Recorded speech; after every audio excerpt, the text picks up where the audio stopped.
Naik sini lagi. Ini sholat. Jadi, sholat yang baik membuat kita lebih tenang. Sholat yang baik membuat kita lebih enak berdoa. Sholat yang baik membuat kita, ini yang terakhir, lebih dekat pada kesuksesan dan kebahagiaan. Nanti 2 lagi kita simpan jauh-jauh, karena topik kita bukan di situ saat ini. Kumpulan dari semua itu akumulasinya disebut dengan falah. Ini yang diperdengarkan 5 kali dalam sehari.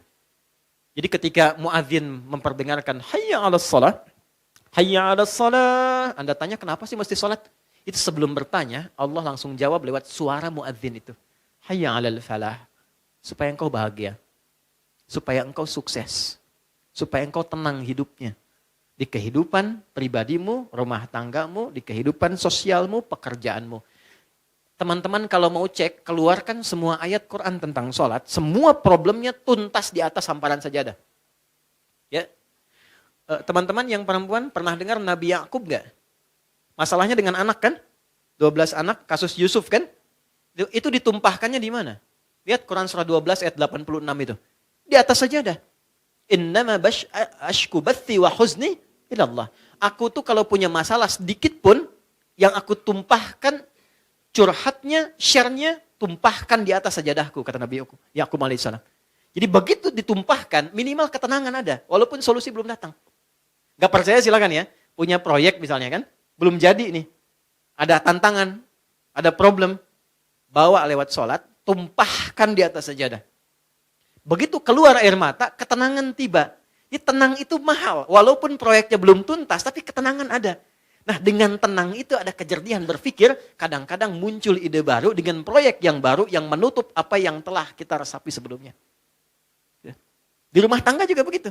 Kalau ada masalah, curhatnya Allah sudah bentangkan di Quran. Curhatkan kepadaku. Itu bahasa Quran. Karena yang paling aman itu yang ini. Yang menguasai kita. Tumpahkan ke sini. Minimal kalau belum datang solusi, ada ketenangan. Jadi lebih damai. Nanti kalau sudah damai, ditutup masalahnya dengan kita, walaupun belum selesai dengan orang lain.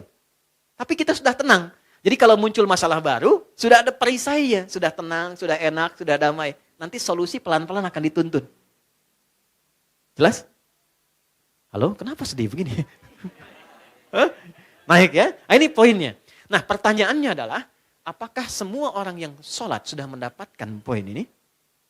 Dulu orang sholat dengan gerakan yang sama, bacaan yang sama, nabi yang sama, bacaan-bacaan ayat dan surat yang sama, mereka meraih apa yang dijanjikan oleh Allah dari semua manfaat sholat. Kita punya gerakan yang serupa, bacaan yang sama, Qur'annya sama, nabinya sama, hadisnya sama. Kenapa? Standar yang telah Allah tetapkan dalam Quran belum maksimal kita raih. Cuma 2 jawabannya seperti yang pernah kita ulas. 1, ini bahasa Quran. Kebanyakan orang yang sholat, 1, ini bahasa Quran, boleh jadi belum khusyuk dalam sholatnya.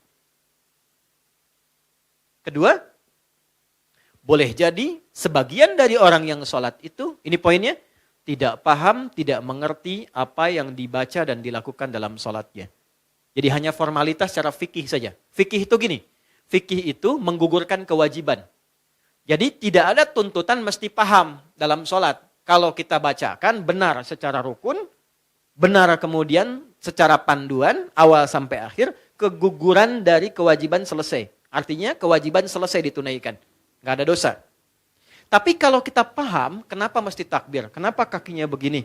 Kenapa tangannya begini? Kenapa doanya ini? Nanti dapat tambahan keberkahan namanya. Namanya hikmah. Hikmah dari sholat itulah yang menuntun kita mendapatkan poin-poin tadi.